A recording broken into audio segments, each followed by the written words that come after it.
On the night of November 9, 1983, Margaret Solvang, 41 years old, a medical records clerk at a private psychiatric annex outside Wilmer, Minnesota, sat at her kitchen table with 7 case files spread in front of her in the shape of a fan, and did something she would later tell her daughter she wished, more than almost anything else in her life, that she had never done. She matched them.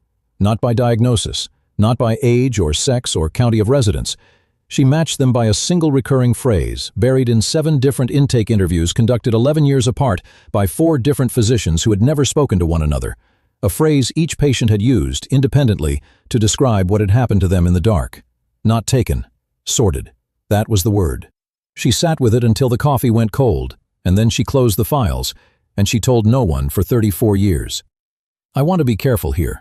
A clerk noticing a shared word across 7 files is not evidence of anything except a clerk's attention. But I have spent a long time now sitting with what Margaret Solvang did next, which was not to report it, not to publish it, not to tell her husband, but to keep going. She began cross-referencing quietly, on her own time, for the better part of 2 decades, before she ever said the word sorted to another living person. That is the shape of the silence I want you to hold on to. 34 years is not a delay. It is a decision, renewed every year she didn't speak.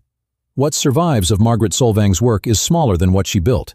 A stenographer's notebook, its pages numbered in her own hand, cross-referencing 7 case numbers against a taxonomy she never gave a formal name.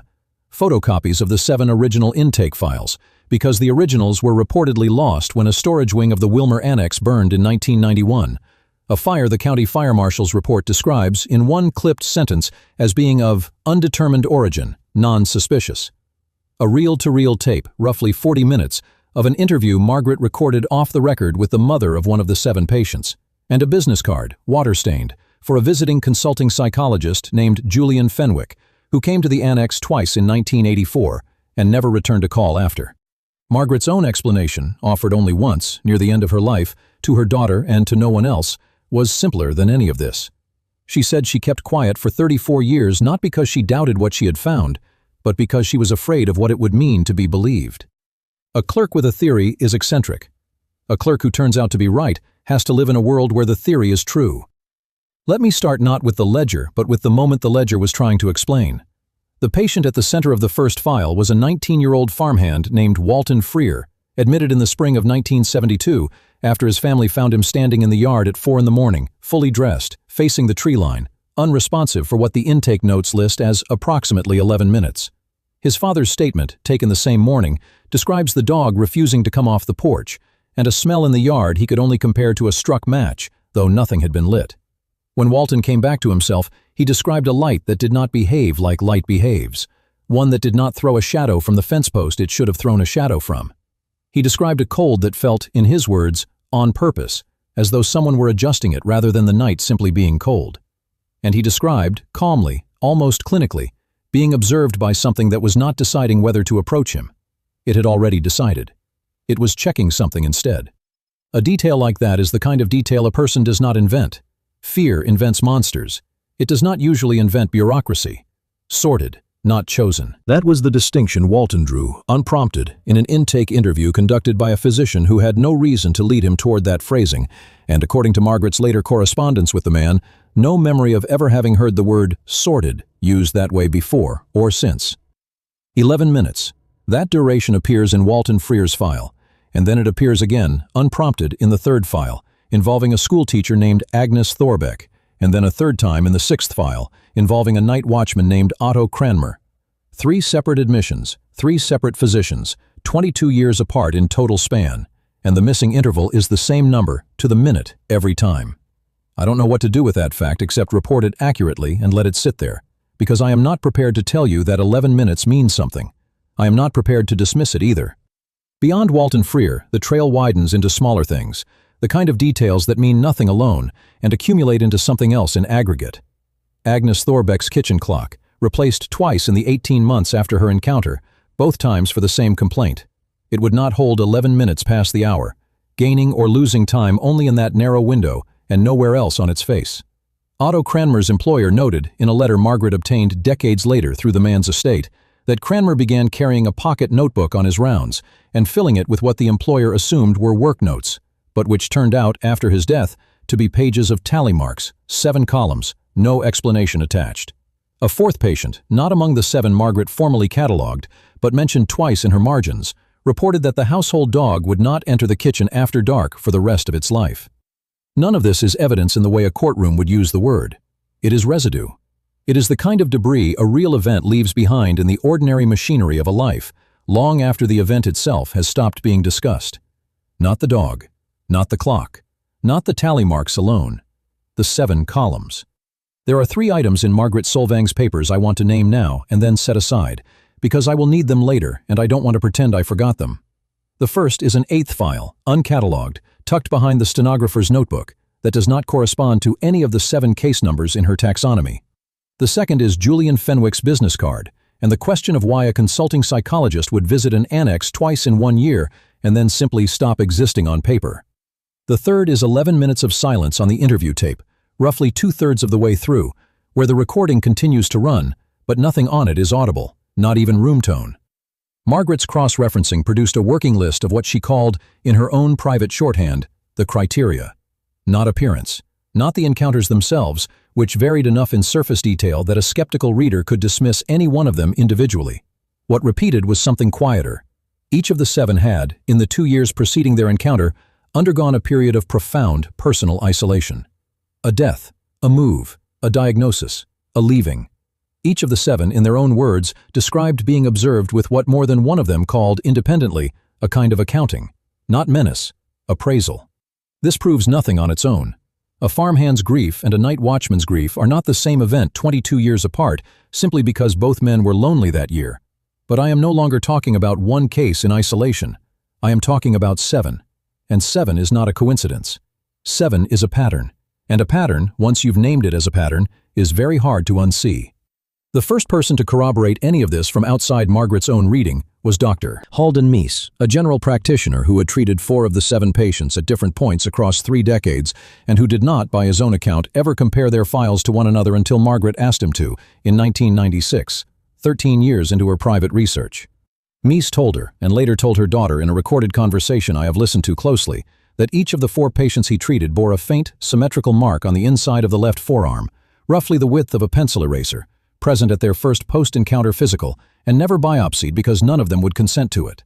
4 patients, 1 physician, no shared appointment, no shared year, no possibility of contamination between accounts. That is the kind of independence I am obligated to stress, because independence is the entire argument. Meese also told Margaret something he asked her not to write down, though she wrote it down anyway, in a margin rather than the body of the notebook, as if that distinction mattered to her conscience. He said that in each of the 4 cases, the mark did not fade evenly. It faded from the outside in, over a period of roughly a decade, as though whatever had made it were being slowly reabsorbed rather than simply healing. He had no medical explanation for that pattern and offered none.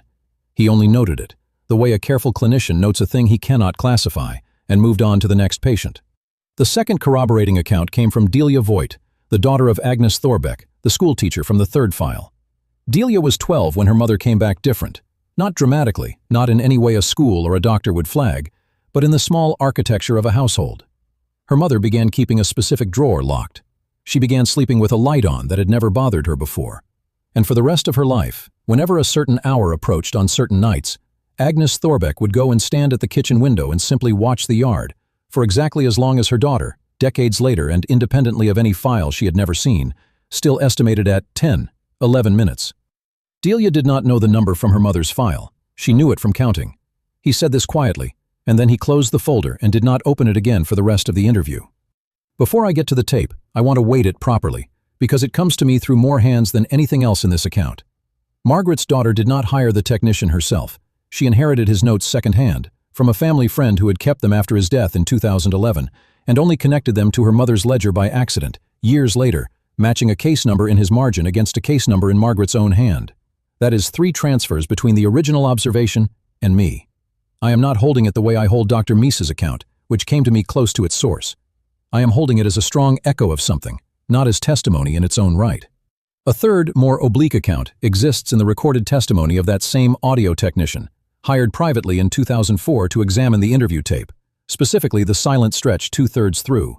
He could not restore the missing 11 minutes. What he found instead, underneath the silence, was a low, continuous tone, below the range of ordinary hearing, present only in that segment and nowhere else on the reel. He described it, in his notes, not as a malfunction but as something laid down deliberately, underneath the erasure. He did not know what it meant. Neither do I. I am only telling you it is there. There is a fourth detail I have held back, not because it is stronger than the others, but because it belongs with the physical record rather than the testimony. In the photocopy of Otto Cranmer's file, on the intake form itself, someone has written a single word in the margin, in handwriting that does not match either physician credited on the document. The word, faint from a third or fourth generation of photocopying, is difficult to read with certainty. I have looked at it under magnification more than once. It could be checked. It could be cleared. I am not going to tell you which, because I don't know, and pretending otherwise would be worse than leaving it alone. What remains of all this is not proof. It is the residue of proof, the way a stain is the residue of a spill. The originals burned. The consulting psychologist's number was disconnected within a year of his second visit, and the licensing board that should have a record of him has no record of him. The regional archive to which the annex's remaining files were formally transferred in 1993 has, per two separate written inquiries Margaret's daughter made in 2020 and 2021, no record of ever receiving them. Not destroyed, not lost. Simply absent from an inventory that should contain them and does not. Not a conspiracy, not a cabal. Something more diffuse, and in some ways harder to hold on to, which is a pattern of small institutional failures that all happen, independently, to point the same direction. I keep returning to the word Margaret used, because I think it is doing more work in this case than any single piece of evidence. Sorted. Not taken, she told her daughter. Sorted. She used it 7 times across the surviving pages of her notebook, always in the same flat, unornamented way, as though she were describing an administrative process rather than an abduction. 3 witnesses, 3 decades, the same word, independently arrived at by people who never read one another's testimony. What would it mean, if that word is accurate, for selection to be a process rather than an event? We tend to imagine encounter as something that happens to a person, a single vertical moment of intrusion. But sorting implies duration. It implies a prior period of observation, a criteria being checked against, a decision made somewhere else, on some other timeline, before the night the witness remembers as the beginning. If that is what the 7 files describe, then the encounter itself is not the story. The encounter is the moment the story becomes visible to the person it was already about. A selection process implies a criteria, and a criteria implies a chooser who is not improvising. That is a different order of unsettling than a monster in a field. A monster can be fled from, fought, explained away by the simple fact of its hunger. A sorter cannot be reasoned with by any of those means, because a sorter is not hungry. It is administrative. It is patient. It returns on its own schedule, checks its own list, and moves on to the next name. And the horror of that, if it is horror at all, is a quiet one, closer to the horror of realizing you have been on file somewhere your whole life without ever applying to be. I don't think evidence and certainty are the same thing, and I think this case is a good argument for why they shouldn't be treated as the same thing. What we know is that 7 admitted patients across 22 years used the same word for the same experience without contact with one another. What we can infer, cautiously, is that whatever produced that word was consistent enough, over decades, to produce it again and again in people who had no way of coordinating. What we cannot know, and what I am not going to pretend to know, is what the sorting is for. Not solved, not closed, widened.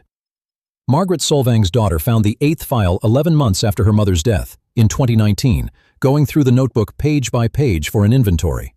It had no case number because Margaret had never assigned it one. It contained a single admission record, dated 1975, 4 years before Margaret's own hiring date at the annex, according to the personnel file, which does not match, because in the record itself, the intake clerk who signed the form is Margaret Solvang. She was 20. She was a patient, not an employee, for 6 days in the spring before she was ever hired there at all, and the notes describe in language nearly identical to the 7 files she would go on to study for the rest of her life, a period of unaccounted time. 11 minutes.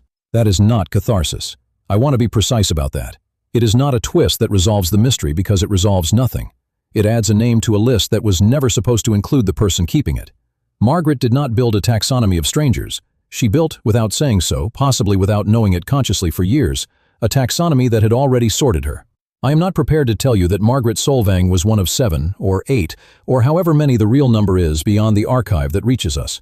I am not prepared to dismiss it either.